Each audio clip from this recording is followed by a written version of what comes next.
오늘의 사회 이슈를 홍희연 기자가 종합해드립니다. 오늘의 이슈 포커스입니다. 북한이 신형 잠수함 탄도미사일을 발사할 가능성이 있다는 관측이 나오는 가운데 한국과 미국, 일본 3국이 북한 탄도탄 미사일 경보 훈련을 시작했습니다. 지난달 29일 북한의 대륙간 탄도미사일 발사 이후 처음 시행된 이번 훈련은 레이더로 적의 미사일을 탐지 추적하는 것으로 탐지된 미사일을 요격하는 단계는 포함하지 않았습니다. 한미일 3국 미사일 경보 훈련은 지난해 6월과 11월에 이어 올해엔 이번이 6번째입니다. 군 관계자는 북한의 미사일 시설 움직임을 예의주시하고 있다며 만반의 대비태세를 갖춰 적의 도발에 대응할 것이라고 밝혔습니다.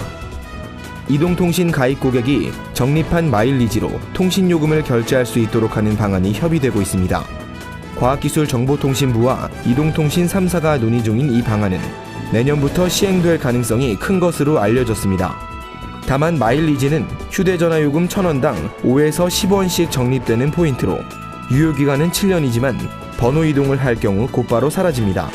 때문에 사실상 한 통신사에서 장기간 가입한 사람들만 혜택을 볼 수 있을 것으로 전망됩니다.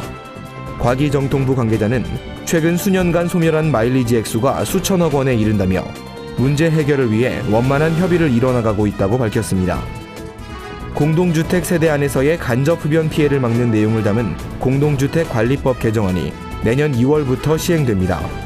이로써 비흡연자들은 아파트 발코니나 화장실 등 실내에서 피우는 담배 연기로 인한 간접 흡연 피해를 줄일 수 있게 됐습니다.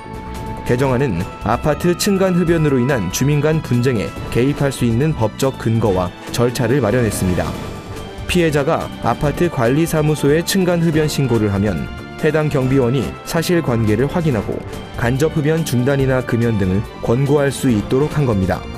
개정안은 경비원의 권고 조치가 시행되면 입주자는 다른 사람에게 피해를 주지 않도록 노력해야 한다고 명시했습니다. 부산광역시의 한 마트 직원들이 결제 단말기를 조작하는 등의 수법으로 거액을 훔친 혐의를 받고 있습니다. 이들은 물건을 팔고 손님에게서 현금을 받고도 물건을 팔지 않은 것처럼 결제 단말기를 조작한 것으로 알려졌습니다. 또 계산대에 있던 현금을 자신의 휴대전화 밑에 넣어 가리는 수법으로 훔치거나 영업을 마친 후 다시 마트에 들어와 물품을 훔치기도 했습니다.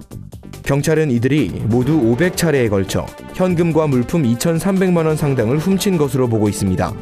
한편 이들의 범행은 해당 마트의 주인이 심각한 적자로 폐업 신고를 하면서 드러났습니다.